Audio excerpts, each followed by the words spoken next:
ಮಾತಾಡ್ಬೇಕಾ? Sir ಹೇಳಿ sir. Sir sir ಕಾರಣ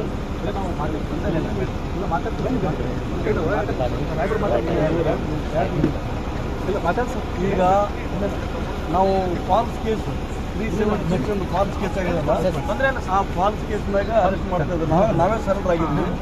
ಯಾಕೆ ಸರೆಂಡರ್ ಆಗಿದ್ದು ಅಂದ್ರೆ ಇನ್ಚಾರ್ಜ್ ಪ್ರಿಯಾಂಕ ತೆರಿಗೆ ಸಾಹೇಬ್ರಿಗೆ ಹೆಸರು ಖರಾಬ್ ಮಾಡ್ಬೇಕಂತ ಕೆಲವು ಕುತಂತ್ರಿಗಳನ್ನ ಕೆಲಸ ಮಾಡಿದ್ರಲ್ಲ, ಅದು ವಿರೋಧ. ಅವ್ರು ಕಳಂಕ ಬರಬಾರ್ದು ತಿಳ್ಕೊಂಡು ನಾವೇ ಸ್ವತಃ ಈಗೇನಪ್ಪ ಅಂದ್ರೆ ಅರೆಸ್ಟ್ ಆಗ್ತಾ ಇದೀವಿ. ನಮಗ ಕಾನೂನು ಪಾಲನೆ ಮಾಡೋದು ನಾವಿದ್ದೀವಿ, ಕಾನೂನು ಸಂಪೂರ್ಣ 100% ಫಾಲ್ಸ್ ನಮ್ಮ ವಿರುದ್ಧ ಏನಪ್ಪ ಆಮೇಲೆ ಏನು ಕುತಂತ್ರ ಮಾಡಿದ್ರಲ್ಲ ಈ ಸಮಾಜದ ಜನಗಳಿಗೆ ಅವ್ರಿಗೆ ಥ್ಯಾಂಕ್ಸ್ ಹೇಳ್ತೀನಿ.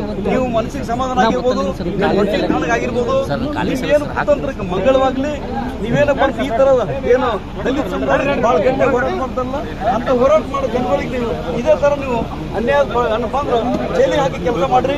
ಸಮಾಜ ಯಂಗ್ ಲೀಡರ್ಗಳು ಬರ್ಬಾದ್ ಮಾಡ್ಕೊತೀರಿ, ಮಾಡ್ಕೊತೀರಿ. ನಾವು ಜೈಲಿಗೆ ಅನ್ಯಾಯ ಇರ್ತಂತ